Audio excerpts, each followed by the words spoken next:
तो पिछले एपिसोड के एंड में जैसा कि हमने देखा था, शियोन से असानो को पता चलता है कि कुरोगाओ से उसे जो स्टोरेज डिवाइस मिला था उसमें मिसुमी के पेरेंट्स की मैरिज रिसेप्शन की गेस्ट लिस्ट है और उस लिस्ट में असानो के पेरेंट्स के भी नाम थे। यानी कि असानो के पेरेंट्स और मिसुमी के पेरेंट्स दोनों ही एक दूसरे को काफी लंबे वक्त से जानते थे और इन बातों से असानो को समझ आता है कि उसके परिवार की मौत कोई हादसा नहीं थी। और फिर उसे तेनपोपो नाम की एक ऑर्गेनाइजेशन के बारे में पता चलता है और इसके बाद क्योइचिरो से असानो को ये भी पता चलता है कि तेनपोपो ने ही मिसुमी की माँ यानी कि योजाकुरा फैमिली की 9th हेड को मारा है। और इसके बाद उसे एक प्रोजेक्ट के बारे में पता चलता है जिसमें तेनपोपो योजाकुरा फैमिली का ब्लड हासिल करना चाहता था, क्योंकि इनके ब्लड में सोमेनिन नाम का एक प्रोटीन पाया जाता है जो आपकी फिजिकल और मेंटल एबिलिटीज को बूस्ट करता है। और इसीलिए तेनपोपो मिसुमी को मारकर उसकी बॉडी में से उसका पूरा खून निकालना चाहता है।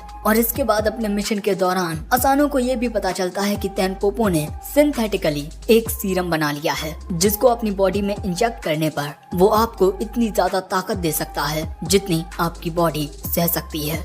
और इसके बाद एक आदमी जिसका नाम नोमैन है वो असानो को पीटने लगता है और इसके बाद वो असानो को खत्म करने ही वाला था, लेकिन तभी वहाँ एक कचरे का डिब्बा आ जाता है जिसके अंदर से एक हमला होता है और वो हमला नोमैन को दूर फेंक देता है। और इसके बाद उस डिब्बे में से बाहर निकलता है शिंजो अपने पूरे हथियारों के साथ जो यहाँ असानो की मदद करने के लिए आया है। लेकिन तभी नोमैन अपने घाव को हील कर लेता है। तो तभी शिंजो अपने सभी हथियारों से नोमैन पर हमला करना शुरू कर देता है और इसके बाद शिंजो असानो के पास जाकर उसे खिड़की से नीचे फेंक देता है। लेकिन शिंजो ने असानो की कॉलर पर एक डिवाइस लगा दिया था जो हवा में जाते ही खुलकर पैराशूट बन जाता है।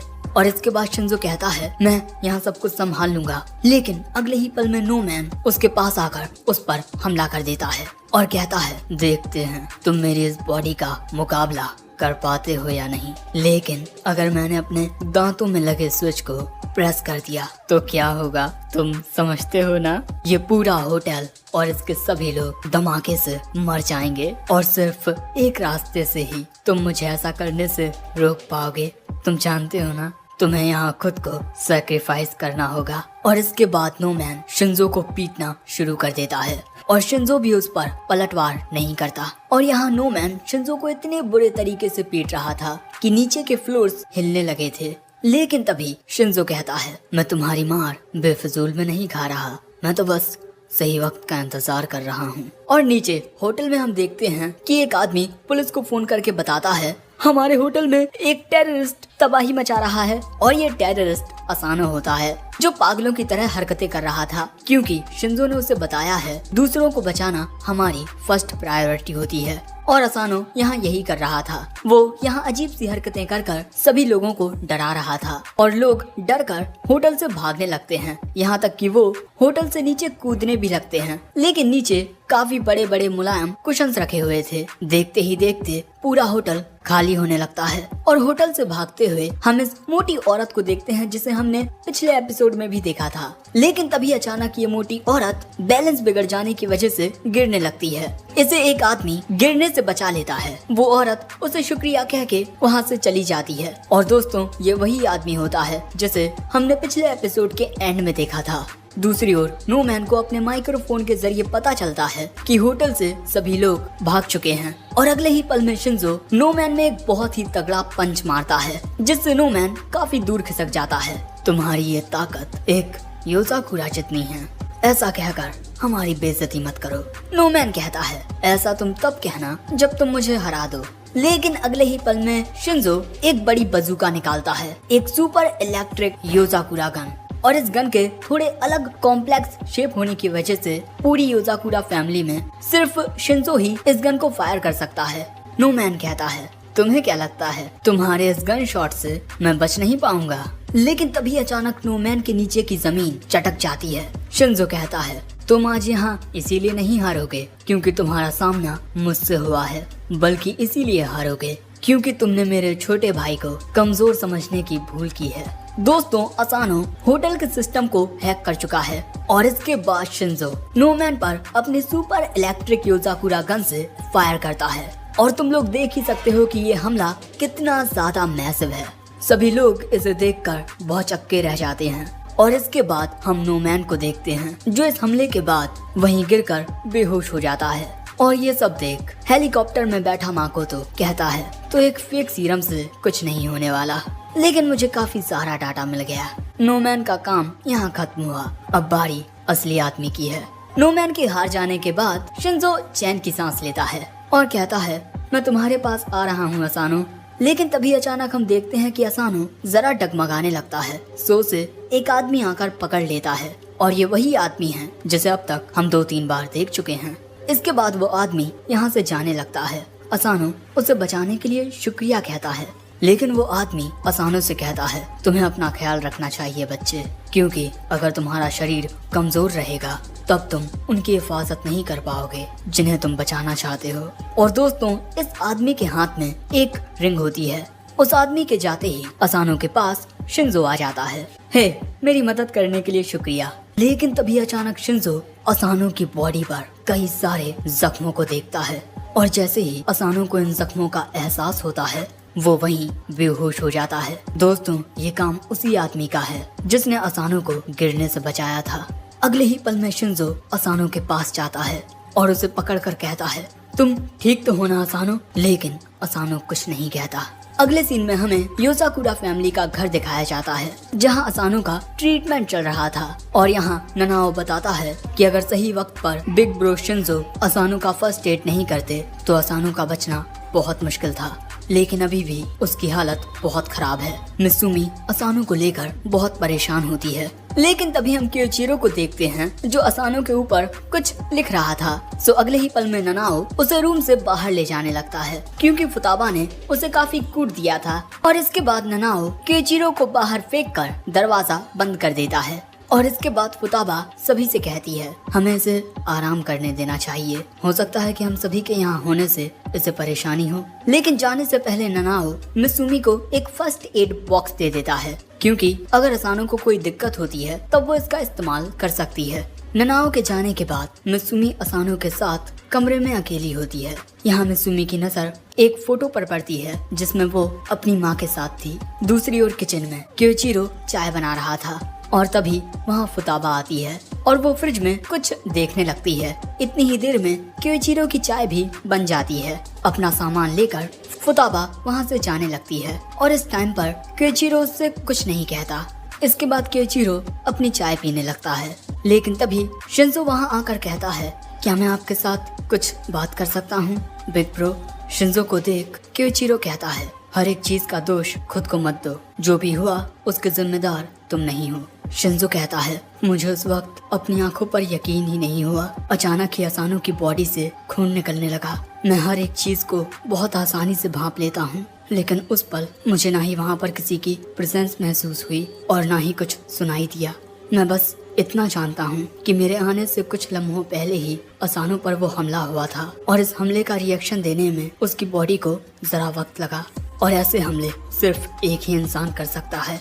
इससे पहले कि बातचीत आगे बढ़ती तभी अचानक शायद से अलार्म बजने लगता है और तभी पेशेंट रूम में ननाओ, शियोन और कैंगो आ जाते हैं। और इसके बाद हमें इन तीनों से पता चलता है कि इनके घर में कोई घुसपैठिया घुस आया है और ये अलार्म इसी बात की चेतावनी है। और ये अलार्म दुश्मन के नंबर के बेसिस पर अपनी आवाज निकालता है। एक कौवे की आवाज का मतलब है दुश्मन 10 से कम है। एक मुर्गे की आवाज का मतलब है दुश्मन की संख्या 100 से कम है। लेकिन एक बुश बार्बलर का मतलब है कि दुश्मन 1000 से भी ज्यादा हैं। दोस्तों, योसाकुरा के घर को चारों ओर से दुश्मनों ने घेर लिया है और इन सभी की बॉडी में वो ड्रग या सीरम इंजेक्ट किया गया था जो नोमैन की बॉडी में था। यहाँ एक आदमी कहता है मुझे तो उन पर हमला करने का इंतजार ही नहीं होता, मैं आगे बढ़कर पहले हमला कर देता हूँ। और ये आदमी यहाँ ऑर्डर्स मानने से मना कर रहा था। सो तभी एक शख्स आकर इसकी खोपड़ी पकड़ लेता है और कहता है तुम्हें ऑर्डर्स फॉलो करने होंगे। और ये इन लोगों का लीडर होता है, यामा, कैप्टन ऑफ द हाजाकुरा बैटालियन। और ये माकोतो के ऑर्डर्स को फॉलो कर रहा है। और अब तक जो कुछ भी हुआ वो इसी का प्लान था कि किस तरह ये एक योसाकुरा को हरा सकते हैं। और अगर फैमिली में कोई जख्मी हो जाए तो सारे भाई बहन एक साथ इकट्ठा होते हैं। अब योसाकुरास का भाग पाना बहुत मुश्किल होगा। मित्सुमी के अलावा हम बाकी सबको खत्म कर देंगे, उन पर हमला कर दो। और अब ये सभी लोग यानी कि हाजाकुरा बैटालियन योजाकुरास पर हमला करने के लिए आगे बढ़ने लगते हैं। और यहाँ शियोन का सिक्योरिटी सिस्टम काम नहीं करता क्योंकि इनके दुश्मन ने कहीं से सिक्योरिटी कोड्स का पता लगा लिया है। लेकिन जैसे ही ये हाजाकुरा बैटालियन घर के पास पहुंचती है, इनका सामना होता है एमसी गोलियत से। और अगले ही पल में एमसी गोलियत अपने साइज को बहुत बड़ा कर लेता है और बाकी के लोग उसके सामने बहुत पिद्दी लग रहे थे। और इसके बाद गोलियत उनके ऊपर टूट पड़ता है जिससे वहाँ तबाही मचने लगती है और पल भर में ही गोलियत वहाँ बहुत से लोगों को खत्म भी कर देता है, जो देख कुछ लोग घबराने लगते हैं। सो यामा कहता है डरो मत क्योंकि असली मॉन्स्टर्स तो अब आए हैं। और अब यहाँ आते हैं ननाओ, शिंजो, केंको, शियोन और फुताबा। और इसके बाद यहाँ क्योइचिरो भी आ जाता है और अब ये सभी एक साथ मिलकर दुश्मनों का सामना करने वाले हैं। और अगले ही पल में घमासान युद्ध शुरू हो जाता है। ननाओ अपने हाथ का साइज बढ़ाकर एक ही बार में काफी सारे लोगों को दूर फेंक देता है। केंगो अपने काफी सारे डुप्लीकेट्स बनाकर लड़ रहा था और वहीं शियोन अंतरिक्ष की सैटेलाइट से इन लोगों पर हमला कर रही थी। वहीं शिंजो अपने रोबोटिक कचरे के डिब्बे के साथ इनका सामना कर रहा था और फुताबा के सिर्फ दौड़ने से ही सारे लोग दूर फेंकते जा रहे थे। लेकिन ये लोग फिर खड़े हो जाते हैं क्योंकि इनकी बॉडी में वो स्पेशल ड्रग होता है जिस वजह से ननाओ और शियोन के हमले इन पर काम नहीं कर रहे थे। लेकिन इसके बाद फुताबा को गुस्सा आ जाता है और फिर तबाही मचने लगती है। तभी यामा कहता है फर्स्ट यूनिट इन सभी सिबलिंग्स का सामना करो, सेकंड एंड थर्ड यूनिट घर के अंदर जाओ। और इसके बाद ये लोग घर की ओर बढ़ने लगते हैं। लेकिन दरवाजे के सामने बैठा हुआ था क्योइचिरो। ये सभी एक साथ क्योइचिरो पर हमला करते हैं। लेकिन यहाँ क्योइचिरो ने अपने काफी सारे जालों को लगा रखा था जिससे इन सभी के हाथ और बॉडीज काफी हद तक कट जाती हैं। और ऐसे ही जालों को क्योइचिरो ने इस घर के चारों ओर लगा रखा था। दूसरी ओर घर के पास आने वाले लोगों को गोलियत खत्म करता जा रहा था, जो देख एक आदमी कैप्टन यामा से कहता है हम इनका सामना आखिर कैसे करेंगे।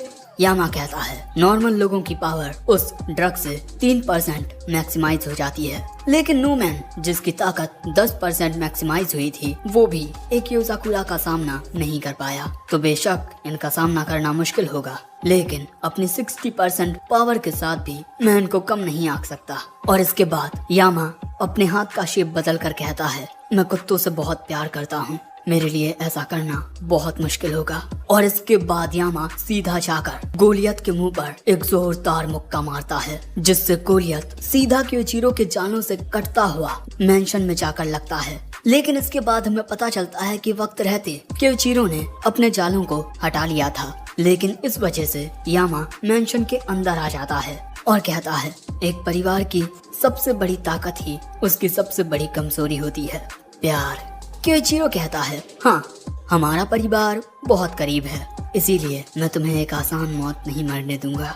लेकिन तभी क्योइचिरो देखता है कि उसका स्पीकर जैम हो चुका है और तभी हम इस बुड्ढे को देखते हैं जो कहता है एक्टिवेट हाइबरनेशन। और अगले ही पल में पूरी योजाकुरा फैमिली हमें हैरानी में दिखती है क्योंकि घर को प्रोटेक्ट करने वाली दीवारें अचानक ही बाहर निकल आती हैं। और क्योंकि यामा घर के अंदर होता है इसीलिए क्योइचिरो दीवारों के बाहर ही रह जाता है। और आखिर में यामा कहता है अलविदा। अब ये देख फुताबा क्योइचिरो के पास आती है और कहती है वो आवाज। क्योइचिरो कहता है परेशान मत हो, वो मिसुमी को नहीं मारेंगे। वैसे हाइबरनेशन सिर्फ हेड कीरिंग से ही डिसेबल की जाती है। मैं तेनपोपो बैटालियन को तुम पर छोड़ता हूँ और मैं पुराने हेड कीरिंग को उस आदमी से वापस लेकर आता हूँ। और आखिर में हमें फिर से वही बुढ़ा दिखाया जाता है। तो दोस्तों आखिर इस बुढ़े का योजाकुरा फैमिली से रिश्ता क्या है? आखिर क्यों इसके पास मिसुमी की माँ की रिंग है? और क्या क्योइचिरो इस आदमी से अपने परिवार को बचा पाएगा? इन सवालों के जवाब हमें आने वाले एपिसोड्स में मिलेंगे क्योंकि ये एपिसोड एंड हो चुका है। वैसे अगर एपिसोड पसंद आया हो तो लाइक